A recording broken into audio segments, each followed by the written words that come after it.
1. The light on the hills. I want to work at my picture, he said, and went into the field. The little sister went too, and stood by him watching while he painted. The trees are not quite straight, she said, presently, and oh, dear brother, the sky is not blue enough.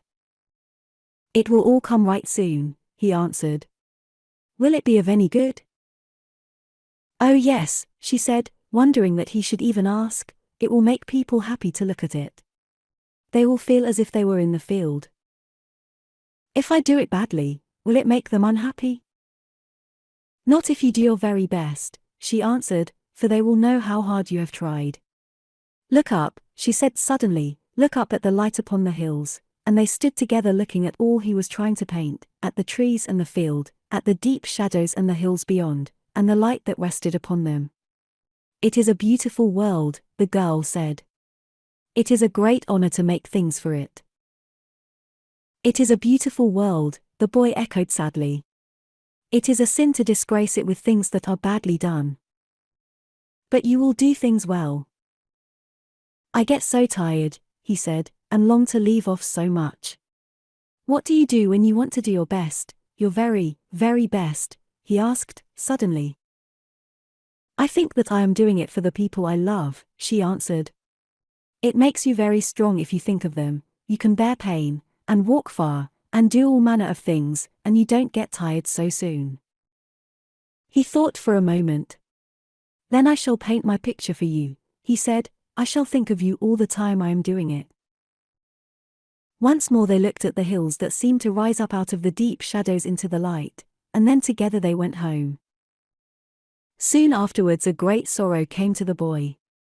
While the little sister slept, she wandered into another world, and journeyed on so far that she lost the clue to earth, and came back no more. The boy painted many pictures before he saw the field again, but in the long hours, as he sat and worked, there came to him a strange power that answered more and more truly to the longing in his heart, the longing to put into the world something of which he was not ashamed, something which should make it, if only in the person of its meanest, humblest citizen, a little happier or better. At last, when he knew that his eye was true and his touch sure, he took up the picture he had promised to paint for the dear sister, and worked at it until he was finished. This is better than all he has done before, the beholders said. It is surely beautiful, for it makes one happy to look at it. And yet my heart ached as I did it, the boy said, as he went back to the field. I thought of her all the time I worked, it was sorrow that gave me power. It seemed as if a soft voice, that spoke only to his heart, answered back. Not sorrow but love, and perfect love has all things in its gift, and of it are all things born save happiness, and though that may be born too. How does one find happiness? Interrupted the boy. It is a strange chase, the answer seemed to be, to find it for one's own self, one must seek it for others. We all throw the ball for each other. But it is so difficult to seize. Perfect love helps one to live without happiness, his own heart answered to himself, and above all things it helps one to work and to wait. But if it gives one happiness too, he asked eagerly. Ah, then it is called heaven. 2. A faithful dog. Neil loves to travel and he was so fond of forests. Whenever he plans for a holiday, he would choose a place that is blessed by Mother Nature. To celebrate his son's second birthday, he decided to stay and enjoy the celebration in woods, located at the lap of a mountain. He with his family and friends, reached the village located near the woods and had his stay in the cottage. The cottage was located at the entrance of the dense forest, where the guests can view animals roaming in the nearby place. Neil's son saw a dog at the door and offered him a biscuit. The dog was happy and very soon the little boy befriended the dog. On second day, the birthday of the boy was celebrated grandly in the woods within beautiful nature. The dog did not leave the boy even for a minute and they both became close pals. The next day, Neil, his wife and others decided to go for hunting in the forest and arranged a babysitter to take care of the little for half a day. After 3 hours, all the elders returned to the cottage and they seemed very tired. The dog saw Neil and others, it rushed to them and licked Neil's shoes. The cottage was open and nobody was there. Man with dog. Neil's wife was shocked to see the blood stains in the dog's mouth and she shouted. All of them thought that the dog has killed Neil's little boy. Everyone was shocked to see the blood-spattered mouth and started to lash the dog. The dog screamed in pain. Neil hit the dog with his gun and it was wounded badly. Hearing the dog's screaming noise, the babysitter rushed to the entrance with Neil's son. They were all speechless and inquired what happened to the dog and why blood stains in the dog's mouth was. The babysitter told that the boy was about to get attacked by a wolf which roamed around the house, but luckily it was killed by the dog. She showed the dead wolf to them. They felt so bad and offered first aid to the wounded dog. Haste makes waste. Decisions made in hurry won't be helpful. 3. You cannot please everyone. Bill, a 40-year-old man, was a cloth vendor. He used to sell different types of clothes in the nearby towns and villages. He used to carry the cloth bags on top of his donkey. He took his 15-year-old son along with him to a nearby town. The donkey carried 2 bags and all the clothes were sold. Both father and son were happy. After having a huge business and lump sum profit, Bill was happily returning home with his son and his donkey. They were very tired and find it too hard to reach their place. All the 3 walked slowly on their way back to home. 2 men saw them very tired. They spoke to themselves, "See, they are very tired and exhausted it seems. They have a donkey, why not any one of them can sit in that donkey? Fools, they find it difficult to walk and still don't use the donkey." The father and son heard the 2 men having a conversation about them and son asked his father to sit on the donkey. He agreed and sat on the donkey. After a few minutes, an old man saw Bill on top of the donkey and yelled at him, "Hey, look at your boy. He is so tired and why are you sitting on the donkey? Let him sit on the donkey and you walk." Bill made his son sit on the donkey and they continued their journey for a while. Another stranger shouted at Bill's son, "Hey, you are too young, can't you walk? You made your father walk behind you. Get down now." Bill and his son was confused and did not know what to do. They both decided to sit on the donkey. The donkey was unable to walk, carrying heavy weight on his back. Another man saw them at a distance and rushed towards them. He shouted at Bill and his son, "Are you mad? How the donkey can carry you both? Can't you walk? Why are you hurting this animal?" Bill and the boy were stunned and remained speechless for a while. It is not possible to please everyone. Everyone has got different views and opinions. It's too hard to please or follow everyone. Sometimes, we should go by what our mind says and simply follow the heart. 4. The lottery win. It was a small town, located in the outskirts of a city. People who lived in the town worked in the city and earned for their life. The town had a tea shop located near the bus stand. People who wait for the bus chat with others in the tea shop. There was a group of 6 men who worked in the city. Although they work at different companies in the city, they were very close. Every day the 6 men used to chat and have nice conversation as they wait for the bus. Keaton was one in the group and he worked in a garment factory. One day, Keaton was sitting in silence in the tea shop and did not join the conversation with others.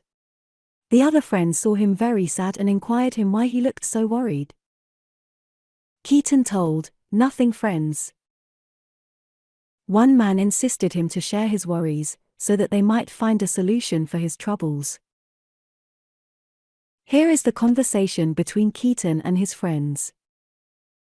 Keaton said, "I lost 10 lakh rupees." While all were shocked, one of his friends told, 10 lakh rupees. When did you have so much money? Keaton, "Yes, I lost 10 lakh rupees. I'm so depressed and lost a fortune. A friend, you were with us most of the time. Then how did you lose the money? Keaton was silent. A friend, if you can share with us, we can really help you. Keaton, I read newspaper last Friday, which had the details of a lottery ticket. The one who purchase gets 10 lakh rupees as the winning money. Today I read the news again declaring the winning lottery ticket. A friend, you purchased and lost. Another friend, did you lose the ticket? Keaton, no. A friend, then why you are sad? Keaton, I thought I should have purchased one ticket. I decided to purchase on Wednesday as it is my lucky day. Unfortunately, I forgot to buy the lottery ticket on Wednesday. Only after reading today's news I remembered about the lottery. Today, the results are announced. If I purchased it, I would have won the lottery and 10 lakhs amount. I feel so bad I lost 10 lakhs. Keaton's words let everyone shocked to the core. He did not buy the lottery ticket, but regret for losing 10 lakhs. Many people are like Keaton. Regretting for something we have not done gives us nothing. Try it and put maximum efforts you can to get yourself rewarded. 5. A magic pot and flooding porridge. Ria was a 5-year-old girl. She was sweet, humble and good, raised with all good deeds by her mother. Her father died in an accident when she was 2 years old.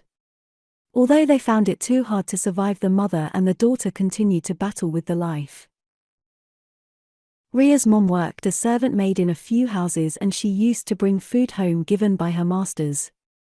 They rarely get sufficient foods and mostly they survive on leftovers given by the households.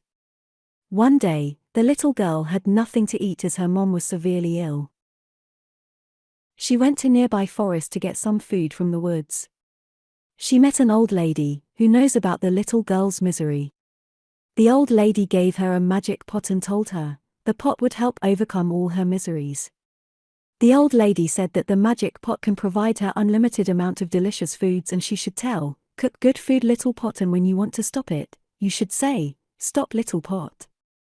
You can ask the magic pot to give you whatever food you want, told the old lady. Porridge in pot. Ria reached home happily and asked the magic pot, cook good sweet delicious porridge little pot. The pot provided delicious sweet porridge. The mother and daughter ate the porridge. Ria told the pot, stop little pot, and the pot ceased to cook. Ria's mother was surprised as well as happy. Very soon, they got rid of their poverty and ate tasty varieties of foods whenever they want. One day, Ria went out with friends. Her mom wanted to eat porridge and asked the pot, cook good porridge little pot.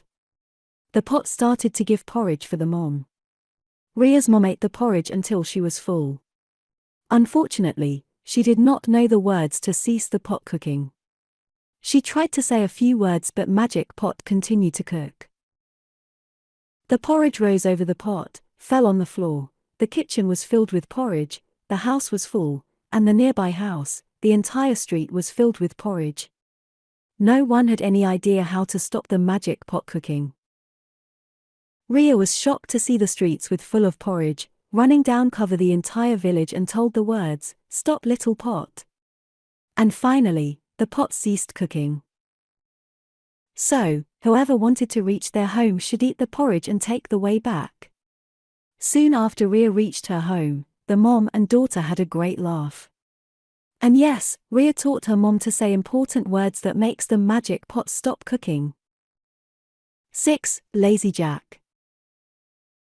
Once upon a time, in a small village, a lazy boy called Jack lived with his mother. He was so lazy that he found it very difficult to move even his fingers. His mother worked as a servant maid in townhomes and earned for herself and her son. People started to call him Lazy Jack, and Jack's mother was totally irritated and worried about her son. One day, she fell sick and was feeling fever severely. She was bedridden for 2 days and could not go to work. She asked her son to earn something for them, otherwise there won't be anything to eat. Lazy Jack finally understood her mother's health and their poverty. He promised her mother to bring something and went on to search for a work. A farmer offered him work in his land and paid 2 pennies for Jack's work. Jack thanked him and rushed to home with the pennies in hand. As he was running to home, he did not notice the pennies rolled down from his hand. He could not find the coins and reached home with unhappy face. He told the incident to his mom. Jack's mom told him, "Dear Jack, next time, you put them in your pocket, so that they won't fall." The next day, a milkman offered Jack a job. Jack was offered a jar of milk as wages for his work. As told by his mother, he poured the milk into his pocket and ran towards his mom. His mom recognized what would have happened after seeing Jack's dress. She told him, "Jack, you should have carried the milk jar on your head. Don't worry. But be careful next time." Next time also Jack worked for the milkman and he went to the milkman's farm early in the morning. The work got completed before the noon and Jack was paid a bar of cheese for his work. Jack was happy and as told by his mother, he carried the cheese bar on his head. Since it was a sunny day and very hot in the noon, all the cheese melted away. Jack told his mom that all cheese melted. His mother told, he should have carried the cheese in his hands and asked him to do correctly next time.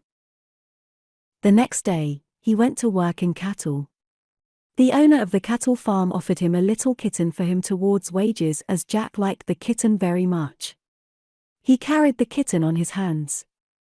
The little kitten jumped from his hands and ran away. Jack was sad and told his mother he lost the kitten too. His mom told, he should have tied a rope and dragged the kitten on the road. For the next 2 days, he went to work in a farm again and returned home with a huge piece of meat. He tied the meat with a rope and dragged it on the road. The meat was spoiled and his mom shouted at him as he could not do anything properly. Later sometime, she consoled him and told him that he should have carried the meat on his shoulders. Jack went to nearby town for work and returned home after a week. For his hard work, he was rewarded with a donkey and he carried the donkey on his shoulders. A young girl around 8 years of age who saw Jack carrying the donkey on shoulders started to laugh and she laughed continuously for a long time. Her dad, who was the richest person in the town, was so happy and was in tears. He thanked Jack as he made her daughter laugh after 5 years. Jack realized his mistakes and foolishness he'd done then and before. But at the same time his foolishness made that rich man's daughter laugh.